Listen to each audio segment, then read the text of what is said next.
Hey guys, CJS Knives here. Well, we've started with the CAD drawing. Now I've gotten to the actual knife. I showed you already. Here is the finished product. Those who haven't seen yet, the CJS ironclad. Got my logo on the side. There's a new etching that I'm just starting to do. My name with the kind of metal. It's 1095 type of steel I'm using. So I received quite a few scratches from the Kydex, but that's my own fault, and that's a different video altogether. I cut the inside of the Kydex a little bit, and so it's a little bit of a burr on there, but it's been handling very well. I've been using it a lot. I've been testing it out, and I'll be doing a review on that. But I want to make a video showing you the next stages, the next ones that I'm working on. I just got done sanding the edge on this one. You see it's got a nice shine on it. You're not gonna be able to see the burr, but there's a burr rolled over there that I gotta do a little bit of fine sanding and then strap on. I still have to sand this part here. Gotta sand the actual blade and get that a little bit smoother and get the polish back in that just a little bit. It won't be mirror polish, but and then this one is ready for heat treat. I've done some initial grinding on it, and it is the same angle as this blade, but I've left the thickness to the blade. Left some thickness to the blade. They're telling me about a dime size. That's probably maybe a little bit bigger than a dime, but you see these blades.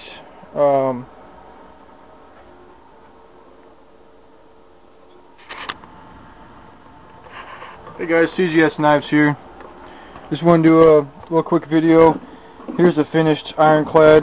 I know not everybody has seen this yet. I've posted in a few forums and on Facebook and all, but this is the finished ironclad. See, I have my logo on this side of the knife, and then on this one I have a new etching that I just started to use. Just on this knife it has my name and then the type of steel. There you go. With my name with the type of steel.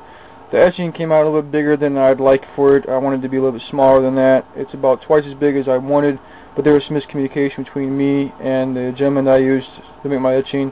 Totally my fault, but anyway, you see how I got quite a few scratches on the blade as well. I've been using this blade, but a lot of that is kind of my fault. When I made the Kydex sheath, I cut the inside of this Kydex sheath, and the debris from that, and then just the inside of it being a little bit cut up. So I'm not a perfect Kydex sheath maker quite yet. Still kind of getting used to that. I'm used to making leather sheaths, so making these Kydex neck sheaths is something a little bit new for me. But anyway, there it is with the G10 micarta handles, and that's the way that the rest of them are going to look, just like this. But I wanted to kind of take you through a couple knives I have here. This one I just got done off the belt sander with the grinding the edge here. Got it to where the burr is just about ready to just popping off there.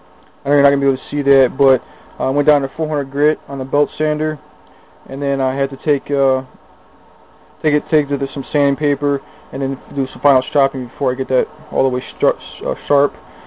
But first, before I do that, I gotta sand the actual knife itself. Get some of those scratches out of there, and get that a little bit shinier. I'll put the handles on first, and then I'll go ahead and get that real sharp. But that's a stage at the next knife I have to be at. That's where we're at with that one. This one here is ready for heat treat. This knife has been ground a little bit, and they tell me to leave about a dime's width. I don't know. Everybody varies, but that's like kind of the main thing. Leave a dime.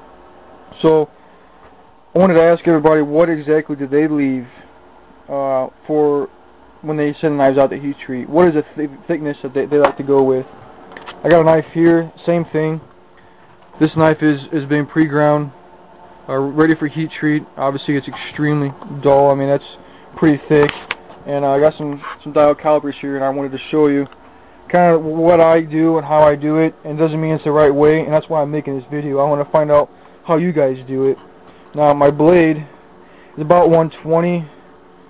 About 120 is where the blade is. So 60 thousandths would be the very center of the blade. I would set that to 60 thousandths.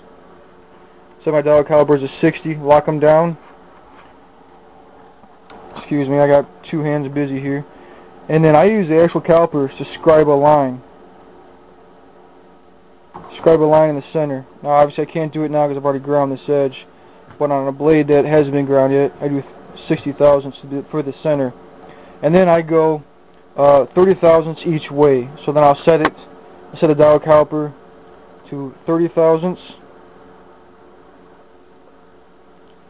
Tighten that down, and then I'll scribe another line around this line and along this way. That'll give me 60 thousandths of this space here that is the thickness that I'll leave for heat treat. I think 60 thousandths is quite a bit. I think that's a lot of metal to leave on there. But it's kind of been what I've been recommended, and I wanted to get your guys' opinion on that. What is a typical thickness that you'll leave on a knife before before you send it out to heat treat? What do we grind it down to? Is there a minimum? Is there a maximum? This is 1095, and I was told that 1095 needs to be pretty thick. That way it doesn't crack, or that way it doesn't warp anything when it going through the heat treat process. Keep in mind, I know nothing about heat treat. I have no desire to learn about heat treat. The equipment that I need to do heat treating, I just can't afford the heat treating stuff. So I send all my blades out to be heat treated. But I just wanted to get the experts' advice, as whenever I go to look for any kind of information, I go to YouTube to find out what they think about it. And so that's where I stand. That's the issue that I want to bring up to you guys. So what's the thickness? What thickness do you leave your blades at before heat treat, guys? If you could help me out with that, leave your comments or suggestions in the box below there, and I would just appreciate it. Thanks a lot. Thanks for watching. Leave a comment.